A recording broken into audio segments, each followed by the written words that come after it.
Health is the greatest gift.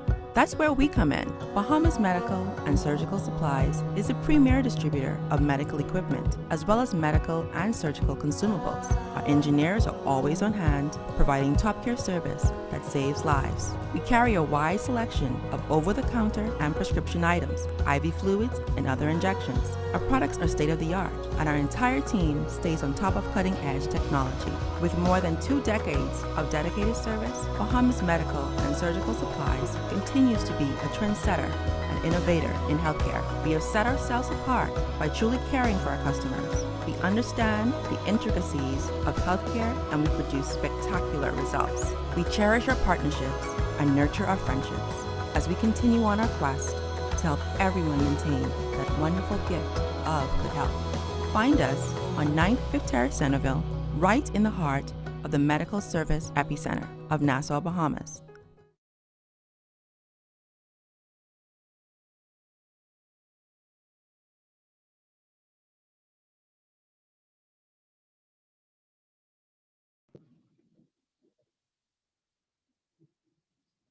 Welcome and thanks for joining us to Health Talk, a healthy today for a healthy tomorrow. Continuing awareness of Men's Health Month, we have joining us Grand Bahama native Dr. Shamika Strachan of Premier Dental Group in Cable Beach. She's her early education at Freeport Primary School and a proud graduate of the Bishop Michael Eldon High School, formerly Freeport Anglican High School. She went on to attain her Doctor of Dental Surgery degree from the University of West Indies, Trinidad and Tobago. Dr. Strachan is a general dentist, and she's firstly a woman of God, a wife and mom of 2 energetic boys. She knows all about balancing, multitasking, and getting the job done. Dr. Strachan is outgoing, eager, and determined about all she sets her mind to. She is resolute in her focus to change the perception of dentistry in the Bahamas. Dr. Strachan serves as the current president of the Bahamas Dental Association 2021 to 2022. She commits herself to service within her fields of practice and in the community. She finds fulfillment and purpose in doing outreach and educating the wider population on the connection between oral health and systematic health. She's also the author of a children's animated book entitled Sugar Monsters. Welcome, Dr. Strachan. Thank you. So glad to be here. Great. And I am your host, Felicia Ferguson of Bahamas Medical and Surgical Supplies at 9th Fifth Terrace, Centerville. Thank you again for joining us for Health Talk, a healthy today for a healthy tomorrow. And I turn it into our guest speaker, Dr. Shamika Strachan. Thank you. Thank you for having me. Good afternoon, everybody. It's indeed a pleasure to be here. So without any further ado, we're going to get right into the presentation, and then we'll have questions at the end.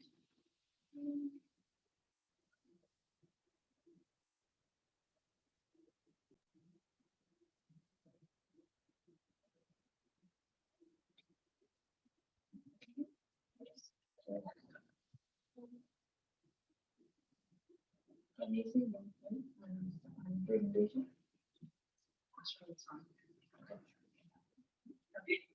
So today we're going to be talking about men's oral health, and you'll see why shortly. It's because June is Men's Health Awareness Month. It's a national observance. It's used to raise awareness about men's health care. It focuses on encouraging boys, men, and their families to practice and implement healthy living decisions. And it's been hosted by Men's Health Network since 1992. So that's a little bit on the history of Men's Health Month. So why men? Here's an interesting fact about men that some may not know. Did you know that on average, men die 5 years earlier than women? Why?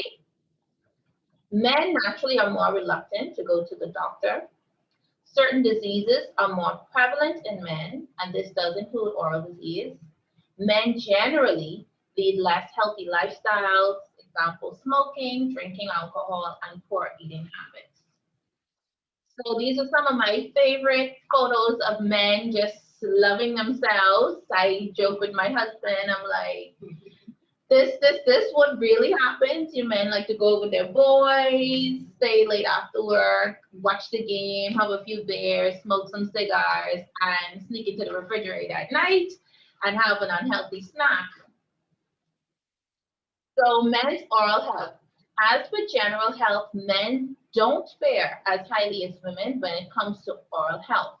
Men have higher rates of tooth loss, dental infections due to tooth decay, gum disease, and oral cancer. And we're going to go into each one of those areas in a little bit. So what factors contribute to the deterioration of men's oral health? Firstly, insufficient brushing.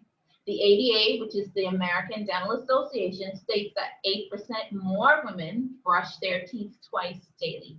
It doesn't seem significant, but it is, and it's definitely reflected, I can say, from a clinical perspective when I see men present to the dental clinic. Men brush less than women after meals, and naturally, just less. I have a hard time with my husband brushing his teeth at night.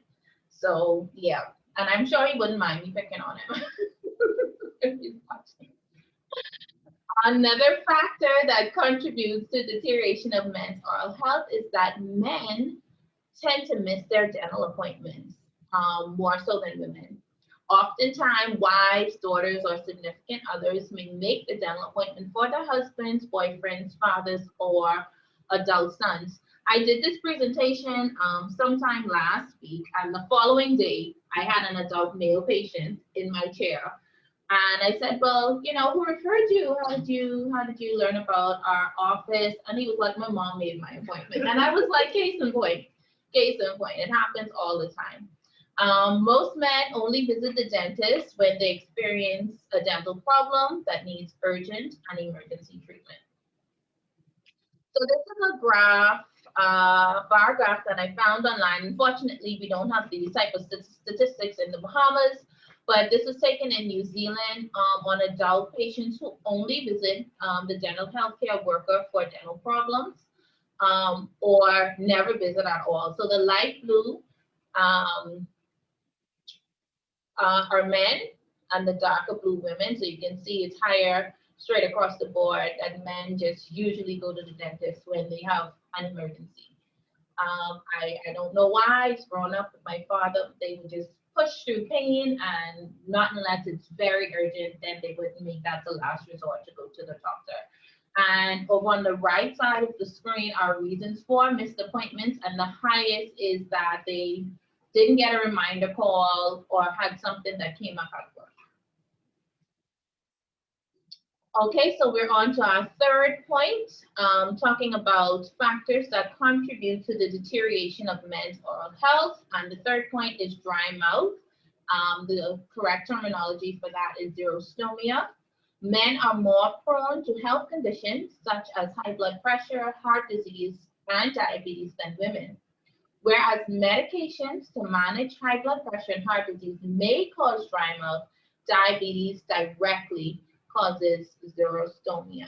And there's still research that's trying to determine what is the direct correlation between xerostomia and diabetes, but they think it's connected with the issue of dehydration. Other lifestyle habits such as smoking and drinking alcohol may also result in decreased salivary flow. So if you have a decrease in salivary flow, naturally, you're going to be prone to more oral diseases such as tooth decay and bone loss, because saliva naturally is antibacterial, antiviral, and there's a lot of factors in saliva that protects you against oral disease. So if you don't have that, then it's naturally going to make you more susceptible to developing oral diseases. So just a photo of a person who may, how dry mouth may present. The tongue looks bald. We call it a bald tongue. So you know the little fuzzy hairy things on your tongue, they're called papilla. They're filled with taste buds. So a person who presents like this may have difficulty tasting. They may complain that their mouth is very sticky, very tacky. They may say they have to take frequent sips of water. They may suffer with bad breath. So yeah, this is the presentation of xerostomia. All right, so just going into the factors specifically, we're going to talk about tooth loss for a little bit.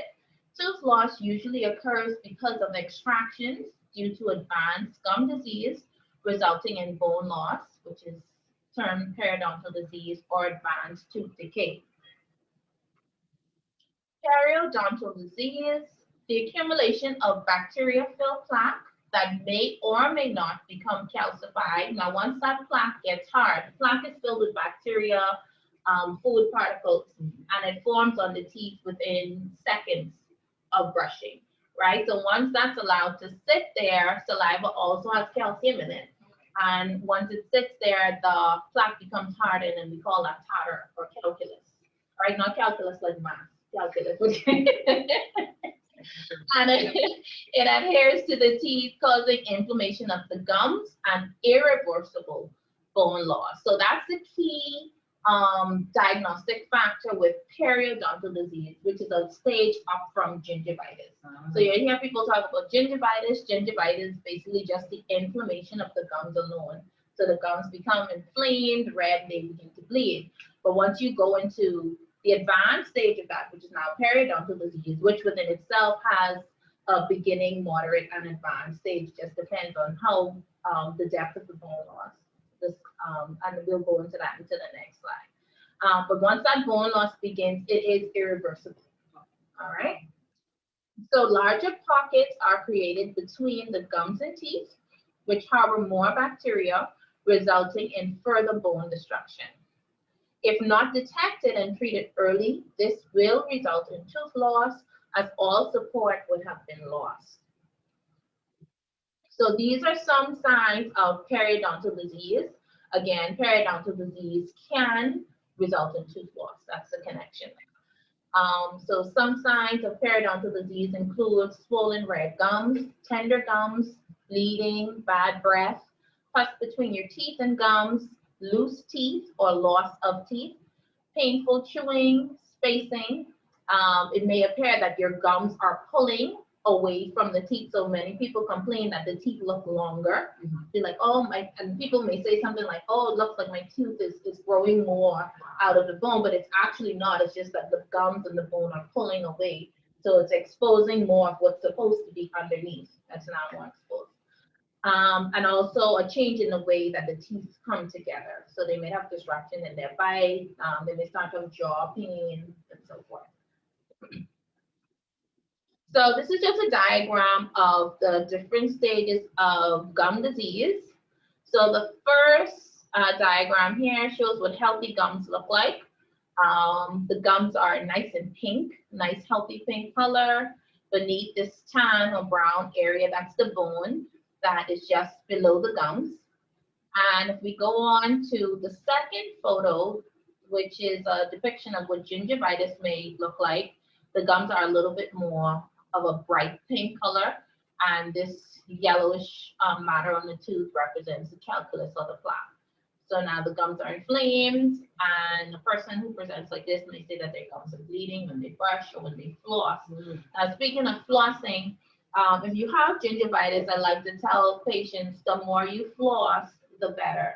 People get deterred when they begin flossing and it bleeds, and then they say, oh, the flossing is making my gums bleed. But the flossing isn't making your gums bleed. But the more you do it gradually, you will see an improvement in that area. The third photo here, periodontitis, which is inflammation of the supporting structures of the tooth and breakdown of the bone and gums.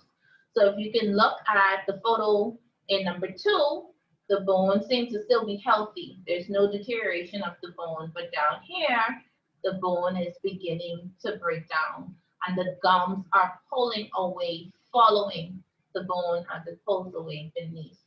And right here, you can see this arrow or line is pointing to a pocket that now forms. So this little triangular space right here is going to continue to harbor bacteria and food, and when you're not brushing and flossing or getting your regular cleanings, then you're going to advance to a stage that's more destructive, where the bone continues to break down, the gums continue to recede, and the area becomes more painful, the tooth becomes loose at this point. So it's very difficult to stabilize the tooth. At this point, we do something called deep cleanings. The general public, some may be familiar with that term. That's basically when we go underneath the gums. Most times we have to numb the area, go underneath and scrape off all of the buildup, the tartar calculus that would have attached to the tooth. And that's an aim to get the gums to reattach back to the tooth itself. Because remember, like I said at the beginning, the bone is not going to grow back. Okay. All right, this is a little bit more detailed, but just to go through this area here, healthy gums and teeth. This instrument is called a probe.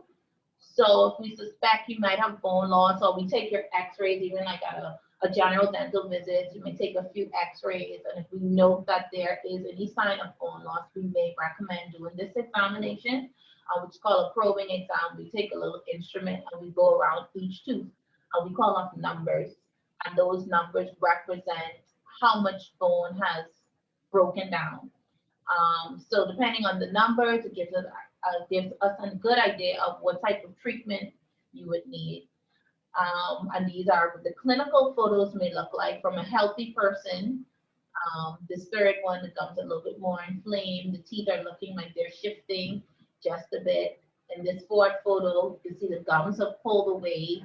So this yellowish area is the thinner part of the tooth, which is the cementum that's supposed to be covered, and naturally it's darker than enamel. So, and it looks like this person probably is like a coffee drinker or a smoker. He has a lot of staining. And of course, this is a more advanced stage of periodontal disease. You can see how long this tooth is here. The gums have pulled away. And these are the x-rays that complement. And then that's a close photo of what a person with advanced periodontal disease may look like. Missing teeth, long teeth, rotated teeth. Yeah. Any questions, Alicia? Are you okay? I'm okay. Okay. It's graphic. Yes. It's okay. Okay. But I want to know, I sometimes drink coffee. Mm-hmm. So for myself, what do you do when drinking coffee? Like, do you brush your teeth right after? Is it good? Like, how do you know? Yeah, I mean, it's a good practice to brush your teeth right after. It may help to minimize how fast the staining accumulates. But once you go for your regular cleanings, I mean, drinking coffee is not going to give you periodontal disease. You can drink your coffee, but I mean, if you have your coffee with cream a lot, like drinking certain foods on a regular basis could actually cause like things like bad breath and stuff like that. So of course, you still want to be mindful of, apart from the staining, you know, all things in moderation. But drinking coffee is not going to give you periodontal disease. I know you get clean, right? Yes. Okay, so we're going on to the next point. We're talking about how presentation of some men at the dentist. They suffer with tooth loss in many cases, tooth decay, and dental infections. So bacteria-filled plaque, which contributes to periodontal disease, can also cause tooth decay. Now, the type of bacteria in the plaque differs depending on what kind of disease it causes, but we don't have to go into that. That's the scientific part of it. But because of missed dental appointments or failure to go to the dentist, early detection of cavities in men is not always possible. Many men ignore the initial signs of tooth decay, such as sensitivity to cold and sweet, and wait until pain is unbearable. So getting a little bit more graphic here. This is a photo of a patient I actually saw in practice with an advanced cavity. Possible root canal. We did put something called a liner, which is an extra protective layer beneath, and we did go ahead and fill the tooth, but the patient is aware that if the tooth becomes sensitive or start to give issues, that at some point they may need a root canal. And of course, this tooth, I think I recommended that for an extraction. That's a grossly decayed wisdom tooth. Here are two x-rays showing advanced tooth decay. in male patients. These aren't my patients, by the way, but we do have patients that present like this. It's like at this point, there's nothing you can do anymore but recommend an extraction. And unfortunately, this is how some men present. It's like it's at the point of no return. So the tooth here is grossly decayed. This dark area down here is actually infection at the root. So the bacteria has traveled through the root canal system and caused an infection down here. Same thing right here. The person had a cap actually. You can see that this person has a more advanced, what we call restorative history. They have 2 crowns, one here, and even beneath the crown, they're still getting decay. So it's something they ain't doing right. Probably not cleaning properly, not going to the dentist, not flossing, that kind of thing. All right, so we're going on to oral cancer. Smoking and drinking alcohol may result in decreased salivary flow, leading to exacerbation of gum disease and tooth decay, as we established already. But smoking and drinking alcohol, these two partners in crime, can also put men at risk, 100 times more risk of developing oral cancer. Oral cancer is cancer that develops in the tissues of the mouth or throat.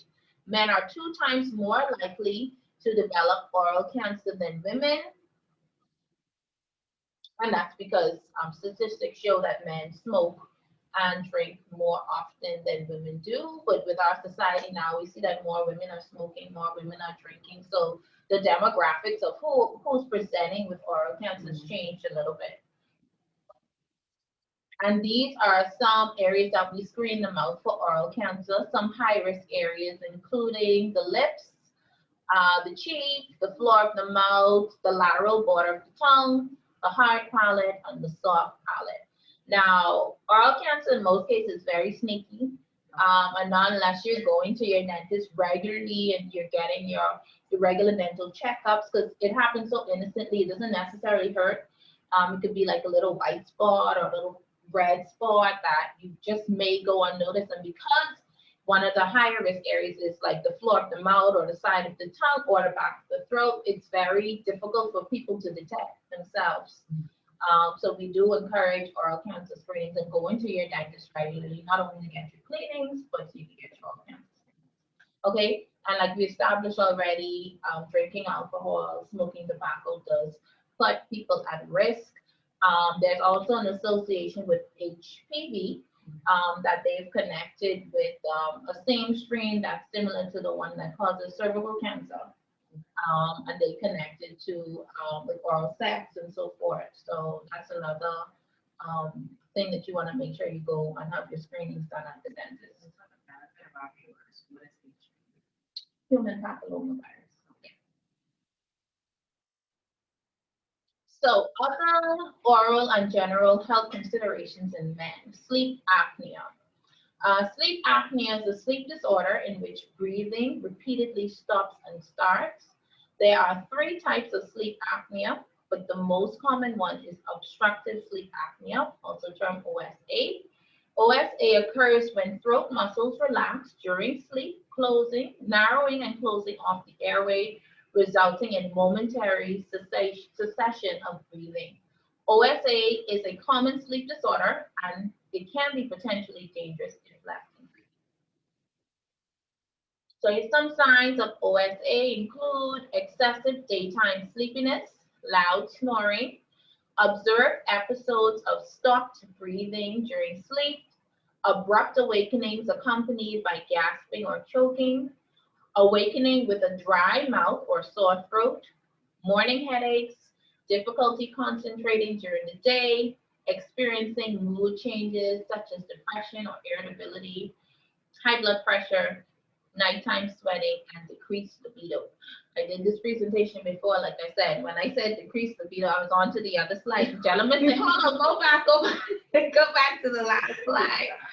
Yeah, so we're gonna go into some more interesting things in just in a few slides. So some risk factors for OSA include males. Naturally, males are higher risk of getting sleep apnea because they have larger necks. Okay. Naturally, And there's a study that I think I'm going to go to in the slide that they said even male and women of the same size or weight, they found that the male was still at a higher risk of getting sleep apnea. Obesity is another risk factor, large neck size. The risk increases with age, smokers, alcohol and sedative users, and nasal congestion puts an individual, in particular a male, at increased risk of sleep apnea. So how does OSA affect males? Moderate to severe OSA has been found in up to 50% of men in the middle age. OSA is more severe in men compared with women, matched for body mass index. Differences in obesity, upper airway anatomy, breathing control, hormones, and aging are all thought to play a role in why males are more susceptible to OSA than women. So why is the dentist talking about sleep apnea? We do play a role. Dentists can be one of the first persons to detect signs of sleep apnea during a routine dental exam. Some oral signs of sleep apnea include tooth wear due to grinding teeth. It said that grinding of the teeth send messages to the brain to assist with opening the airway. Scalloping of the edge of the tongue due to grinding. Redness of the throat due to irritation from snoring, a high palatal vault, and enlarged tonsils.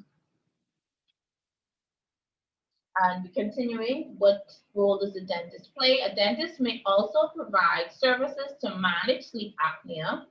Other than lifestyle changes, the most common management of OSA is the use of a CPAP, which is continuous positive airway pressure. It's a machine. If you know anybody who has sleep apnea, you may hear them talk about putting this mask on, and it pushes pressure to keep the airway open up at nighttime. Dentists can also provide management for selected sleep apnea patients to manage their condition. Oral devices that assist with repositioning the jaw can open up the airway to prevent obstruction. So that's an example of right here, how an appliance looks. It looks like something more orthodontic to move your teeth, but in dentistry, you use many appliances and they have different functions. So this one, you bite into the top and bottom and you engage the sides of it, and it causes the lower jaw to be protruded forward, and that action actually opens the airway to allow more air to go into the airway. So erectile dysfunction. Good likes when I talk about it. He said, help my man out. The study published in the Journal of Periodontology reveals that men with severe gum disease are more than twice as likely to suffer from impotence compared to those with healthy teeth and gums. So men with gum disease are twice more than likely to suffer from erectile dysfunction, right, with gum disease. All right. The research also says that treating gum disease by reducing inflammation of the gums can result in improved erectile dysfunction. So it seems like the link is an inflammatory issue. And like I tell patients all the time, if you have inflammation in your mouth, your body doesn't say, okay, this inflammation is going to stop here. There's an inflammatory response that goes on throughout the entire body. If you have gum disease, you're at high risk of hypertension, you're at high risk of diabetes, you're at high risk of heart disease, and there are many, many medical conditions. That's why I like to talk about the systemic leak connection, that if you're not taking care of your mouth, you're putting yourself at risk of other systemic disorders. Yeah. So in 2012, there was a study that was published in the Journal of Sexual Medicine that found that men in their 30s who had severe periodontal disease were 3 times more likely to suffer from erection problems. The association is thought to be related to inflammation. Now, this is a very important point. There's no direct evidence that suggests that gum disease causes erectile dysfunction. However, the evidence does suggest that gum disease may be considered a risk factor for erectile dysfunction. So get flossing. Gum disease, again, does not cause erectile dysfunction, but there is an association. So it doesn't mean that if you have gum disease, you're gonna be like, oh, I'm gonna have a problem with erectile dysfunction, but you're putting yourself at risk, basically. All right, so here's some general health tips for men. Brush your teeth 2 times daily with a fluoridated toothpaste. Hold your toothbrush at a 45-degree angle. Replace your toothbrush every 3 months and after you've been sick. Floss daily using the proper technique. Visit your dentist at least once a year for cleanings and exams, and do not wait until there's an emergency. If you play contact sports, you want to make sure that you have a mouth guard. Do not smoke and consume alcohol in combination. If you do drink alcohol, do not exceed a moderate amount of 1 drink per day for women and 2 drinks per day for men. Every effort should be made towards smoking cessation, particularly tobacco. Improve poor eating and snacking habits. And those are my references. And I thank you. Yes. We're going to take a quick break before we get to questions.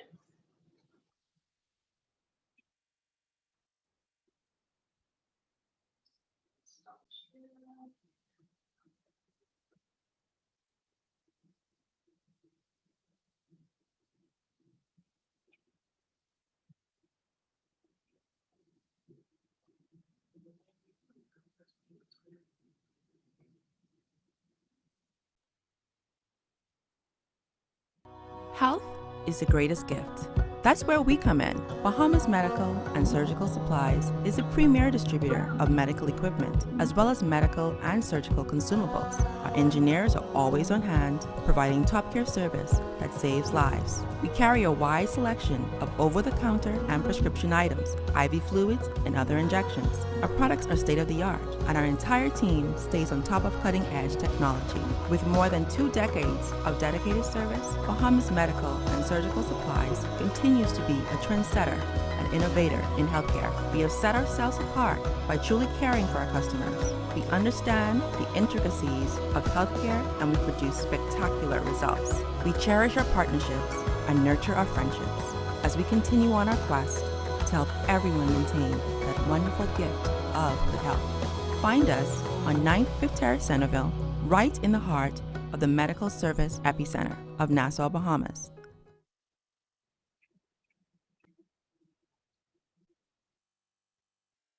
Okay, so we open the floor to questions. Allowed to say a message in the chat or raise your hand to ask Dr. Strachan any question you would have had over the presentation.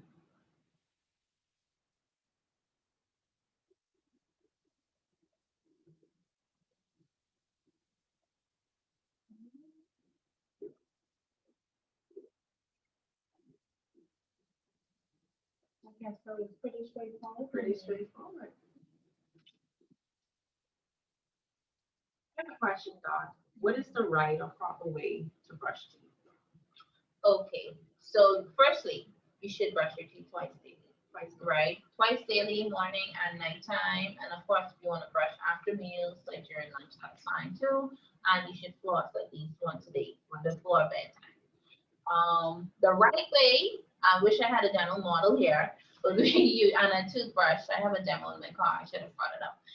But you should angle your toothbrush at 45 degrees. You also want to angle the toothbrush towards the gum line, and you make slow circular motions, and then you kind of roll the toothbrush down.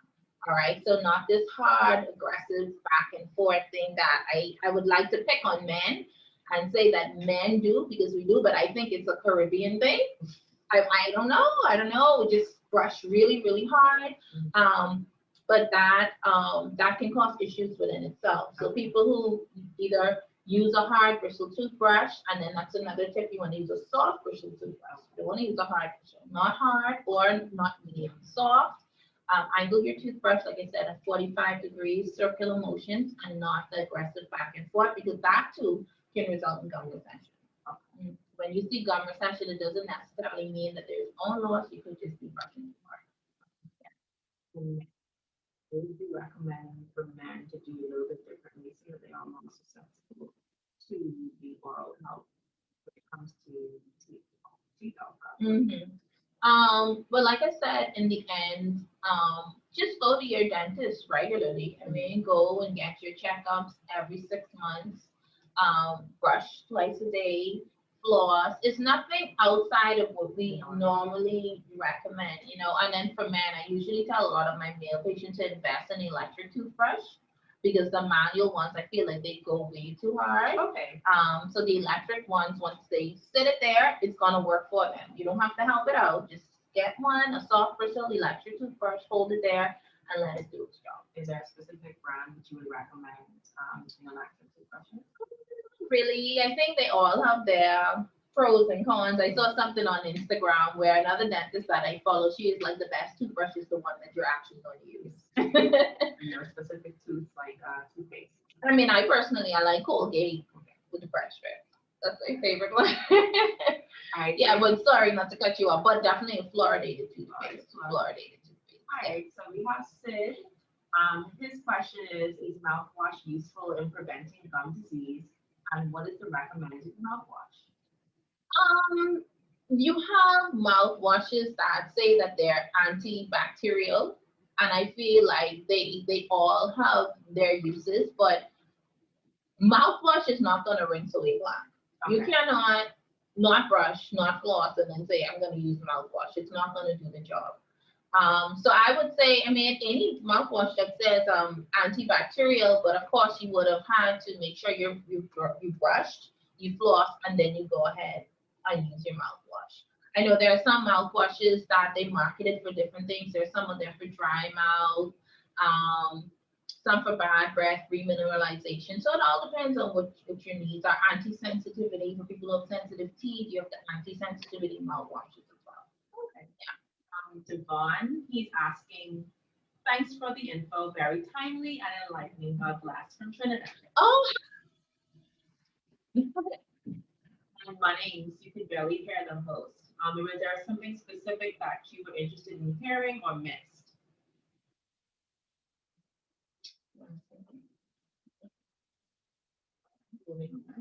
George, what about a vegetable-based toothpaste that doesn't have fluoride? I cannot vouch for the vegetable base. I know there's some protein substitute like the casein. They have some toothpaste with that protein in it that actually helps with remineralization.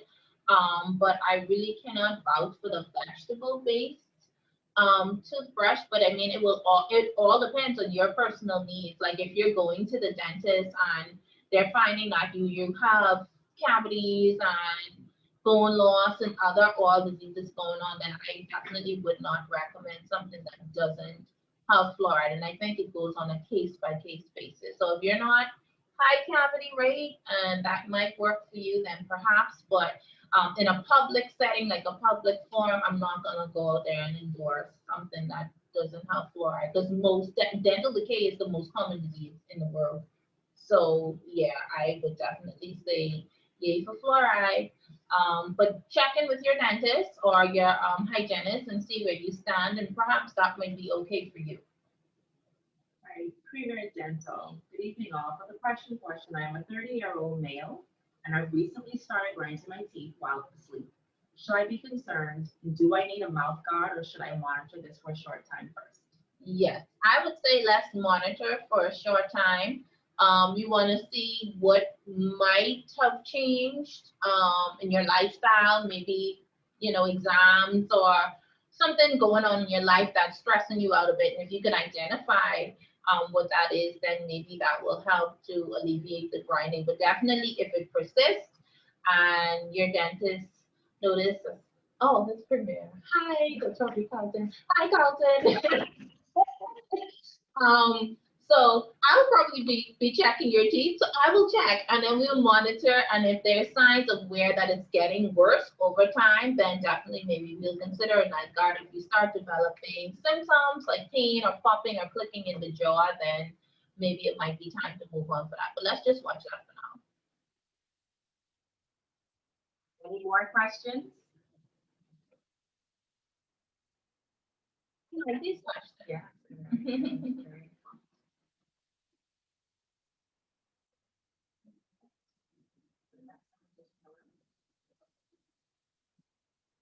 Before we continue on with questions, Dr. Strom, is there anything that you would share with the viewers that we did not note in your presentation? Not that I can think of off the top of my head. I shared a little bit on the other medical issues that can be linked to poor oral health, and that's something that I'm very passionate about. And we see it all the time in the dental setting. You know, patients who may come at that standard usually take their patient's blood pressure before we do any treatment. And we've had patients whose blood pressure has been really high, and we're able to do a tooth extraction or deal with the oral infection, and then we realize there's a change in their blood pressure reading. So I've tested and I've proved it. So if you're having issues, if you're diabetic, hypertensive, or there's a family history of it, then you don't want to take your oral health for granted. And just for everyone listening, Dr. Strachan is at Premier Dental Group in Cable Beach. Do you have any openings soon? I don't know. I didn't bring my schedule with me, but you know, I'm just here to talk to the people, and I'm representing the Bahamas Dental Association. Like that was said before in my bio, that I'm the president of the Bahamas Dental Association. So let me just talk about the association for a little bit. Because it's Men's Oral Health Awareness, we had actually petitioned some of our members to go into the community to talk to different groups, which is one of the reasons why I'm here right now. So as I guess a give back, outreach, we decided to go to different organizations and give health talks about men's oral health. So that's what we're doing this time. Women's Month has been very filled with different talks. I know on Monday we discussed prostate health, and today we're talking about oral health, and you did touch on erectile dysfunction as well as we did on Monday when it came to men. So it's funny how those two tie in together. Is there anything that you want to share that was not, again, in your presentation about erectile dysfunction? I mean, it's completely transparent. My research on the area is limited, and research is coming out more and more. They still have not come up with what's the direct link. Like I said in the presentation, it's an association. But of course, as I become more aware, I would definitely be out there as much as I can, informing the public, letting the public just be aware, you know. So man, you don't want to take the chance. I'm pretty sure no male wants to take that chance, right? All right, anyone, any more questions for us before we close? Any more questions before we close, guys?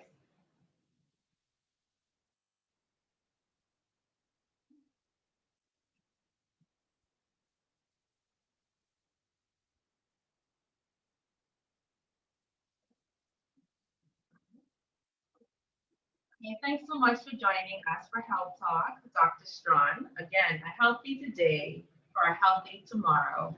See you again soon with Bahamas Medical and Surgical Supplies. Have a good evening. Thank you.